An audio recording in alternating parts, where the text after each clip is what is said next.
দেশের দক্ষিণ পূর্বাঞ্চলের জেলাগুলো প্লাবিত হয়েছে। ফেনী, নোয়াখালী, লক্ষ্মীপুর, কুমিল্লা, হবিগঞ্জ, মৌলভীবাজার, রাঙামাটি, খাগড়াছড়ি সহ বেশ কয়েকটি অঞ্চল বন্যায় বিপর্যস্ত। নোয়াখালীর সোনাইমুড়িতে বাড়ি চিত্রনায়িকা শবনম বুবলির।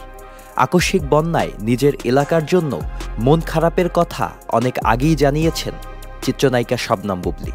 এবার ত্রাণ নিয়ে ছুটে গেলেন তিনি নিজেই। বৃহস্পতিবার সামাজিক যোগাযোগ মাধ্যমে একটি ভিডিও শেয়ার করেছেন চিত্রনায়িকা বুবলি।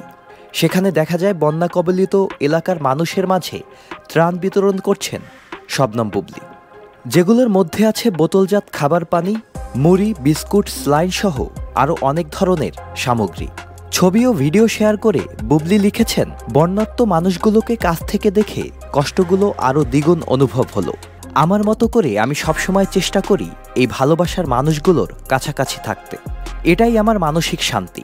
বুবলি এ সময় আরও বলেন, সত্যিকার অর্থে সবার একান্ত ও ভালোবাসায় বন্যায় বিপদগ্রস্ত মানুষগুলোর জন্য ঢাকায় প্রচুর উপহার সামগ্রী জমা হয়েছে, কিন্তু তাদের কাছে এসব পৌঁছানো এখন সবথেকে বড় চ্যালেঞ্জ। কারণ বন্যার পানিতে যোগাযোগ ব্যবস্থার খুবই নাজুক অবস্থা গ্রামের দিকে। তাই সবাইকে অনুরোধ করব, বন্যার্তদের কাছে যেন তাদের প্রাপ্য উপহার সামগ্রীগুলো পৌঁছায়, সেদিকে সবাই মিলে সহযোগিতা করি। শবনম বুবলির ত্রাণ দেওয়ার ভিডিও ও ছবি সামাজিক যোগাযোগ মাধ্যমে রাতারাতি ছড়িয়ে পড়েছে।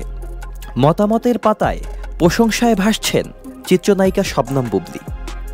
Sajid Abdullah, Channel i. প্রিয় নম্বর সেট করে বিকাশে সেন্ড মানি করুন ফ্রি।